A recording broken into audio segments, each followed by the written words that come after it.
High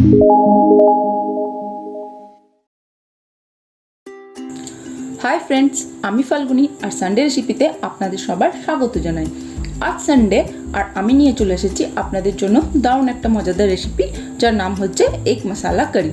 তো চলুন দেখে নিই এগ মশালা কারি বানানোর জন্য আমাদের আজকে কি কি প্রয়োজন হচ্ছে। তো আমি এখানে 5টা হাঁসের ডিম সেদ্ধ করে নিয়েছি।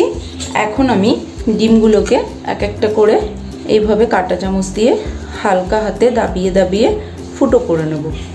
এতে কি হবে, আমি যখন ডিমগুলো ভাজবো তখন ফুটেও উঠবে না, আর নুন মশলা যা কিছু যাবতীয় ডিমের মধ্যে ভালো করে ঢুকে যাবে।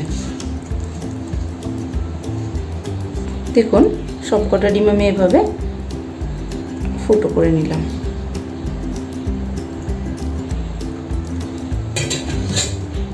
এখন আমি 1/4 টিস্পুন হলুদ গুঁড়ো, 1/4 টিস্পুন কাশ্মীরি লঙ্কা গুঁড়ো আর স্বাদ মতন নুন দিয়ে ডিমগুলো একটু কোট করে রেখে দেব।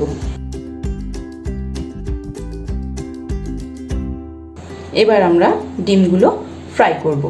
সবার প্রথমে আমি গ্যাসে একটা প্যান হিট করে নিয়েছি। এখন আমি এখানে 1 টেবিল চামচ মতন তেল দিয়ে দিলাম। তেলটা হালকা গরম হলে আমি এখানে কুচিয়ে রাখা কতগুলো আদা টুকরো, 12 কোয়া মতো রসুন, 10-12 কোয়া মতো রসুন আর এইভাবে কুচিয়ে রাখা পেঁয়াজগুলো দিয়ে দিলাম। এবার আমি এটাকে হালকা ফ্রাই করে নেব। ফ্লেমটা এই টাইমে মিডিয়াম রাখবো।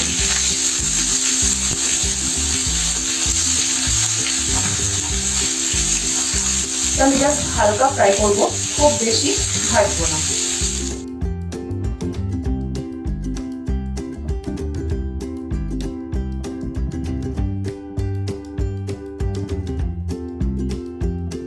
দেখুন, আমার পেঁয়াজগুলো ভাজা হয়ে গেছে। এর থেকে বেশি আমি আর ভাজবো না। এগুলো এখন আমি একটা বাটিতে ট্রান্সফার করে নেব এবং এটার একটা আমি পেস্ট বানিয়ে নেব। এখন আমি প্যানটা আবার বসিয়ে নিয়েছি। এবার 1 টেবিল স্পুন তেল আমি দিয়ে দিলাম।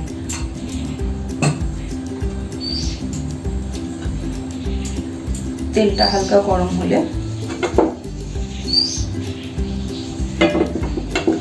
ডিমগুলো আমি ছেড়ে দেব।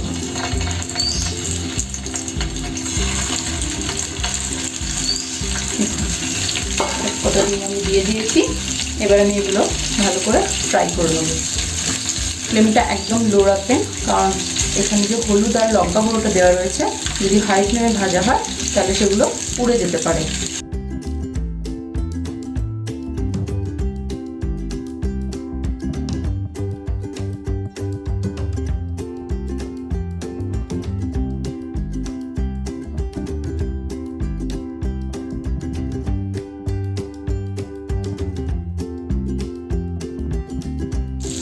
ডিমগুলো আমার লাল লাল করে ভাজা হয়ে গেছে।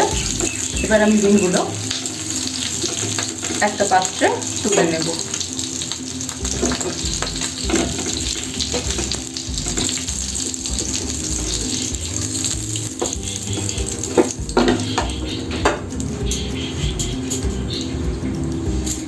এবার আমি 1 স্পুন তেল দিয়ে দিলাম, টেবিল স্পুন।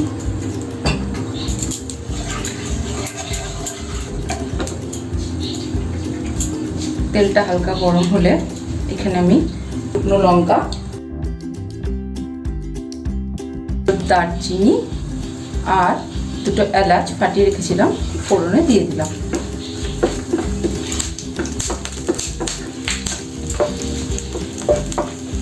শুকনো লঙ্কাটা ভাজা হলে আমি তুলে রাখবো।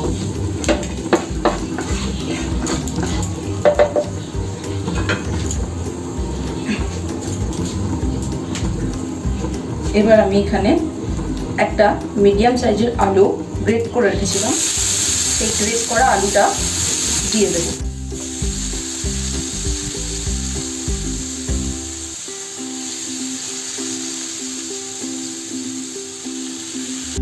দিয়ে হালকা করে ভেজে নেব।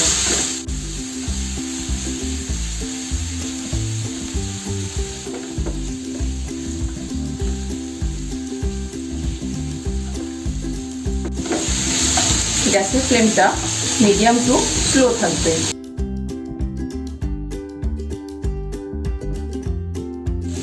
দেখুন আলুটা হালকা ভাজা হয়ে এসছে। এবার আমি একটা টমেটো এখানে পেস্ট করে দিয়েছিলাম মিডিয়াম সাইজ, সেই টমেটো পেস্টটা দিয়ে দেবো। দিয়ে টমেটো পেস্ট আর আলুটা ভালো করে ভেজে নেব।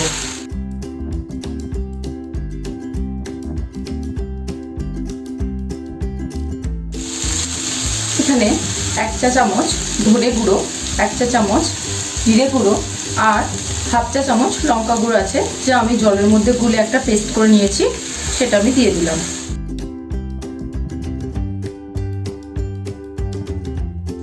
এবার আমি যে মশলাটা আগে ফ্রাই করে তুলে রেখেছিলাম সেটা পেস্ট করে নিয়েছি, সেই পেস্টটা দিয়ে দিলাম।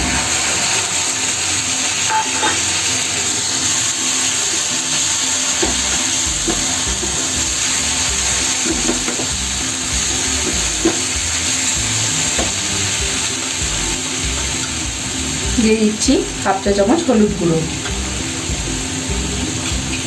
স্বাদ মতন চিনি। এটা মিষ্টি হওয়ার জন্য না, এটা আমাদের স্বাদটাকে একটু ব্যালেন্স করবে।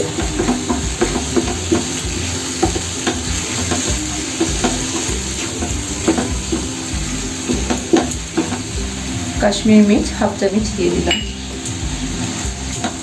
এখন আমি মশলাটা খুব ভালো করে ফ্রাই করে নেব, তেল ছাড়া অবধি ফ্রাই করে নেব। মশলাটা আমার তেল ছেড়ে এসেছে, আর একটু আমাকে ভাজতে হবে।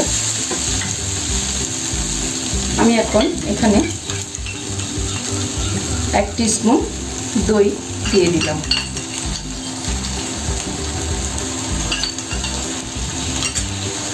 এটা আমি আগে থেকে নুন দিয়ে ফাটিয়ে রেখেছিলাম।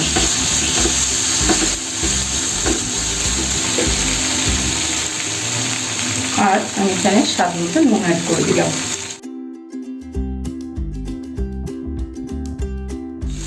মশলাটা একটু আমি লাল লাল করে ভেজে নেব। দেখুন মশলা আমার একদম রেডি হয়ে গেছে। এবার আমি এখানে জল অ্যাড করে দেব। আমি এই বাটির 1 বাটি জল অ্যাড করছি।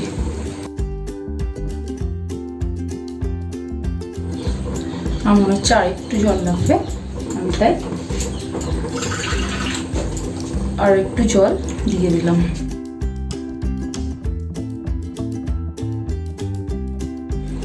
এবার আমি ডিমগুলো এক এক করে গ্রেভির মধ্যে দিয়ে দিচ্ছি। দিয়ে দিলাম শুকনো লঙ্কাটা। এবার মশলা ফুটে উঠলে আমাদের গ্রেভি একদম রেডি হয়ে যাবে। এবার আমি কিছুক্ষণ ছেড়ে দেবো এটা ফোটার জন্য।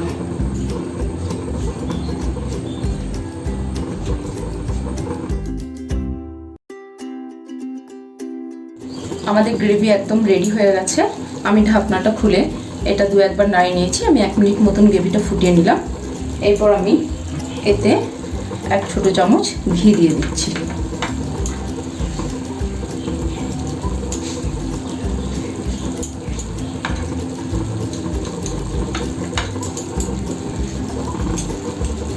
ওয়ান 4 চামচ দিয়ে দিচ্ছি গরম মশলা,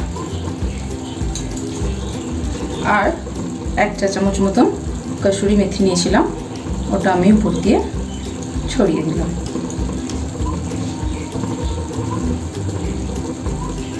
দেখুন আমাদের এগ মশলা কারি একদম রেডি হয়ে গেছে। এবার আমি গ্যাসের ফ্লেমটা অফ করে দেবো আর এটা ঢাকা দিয়ে দেবো, যাতে ঘি গরম মশলার ফ্লেভারটা ডিমের মধ্যে অ্যাড হতে পারে। এবার এটা 10 সেকেন্ড মতন রেখে আমরা সার্ভিং প্লেটে সার্ভ করব। দেখুন আমাদের এগ কারি মশলা একদম রেডি হয়ে গেছে, কালারটা খুব সুন্দর এসেছে। এখন আমরা এটা একটা সার্ভিং প্লেটে সার্ভ করে নিচ্ছি। আপনারাও বাড়িতে এটা অবশ্যই ট্রাই করবেন এবং আমাকে জানাবেন এটা কেমন খেতে হয়েছে।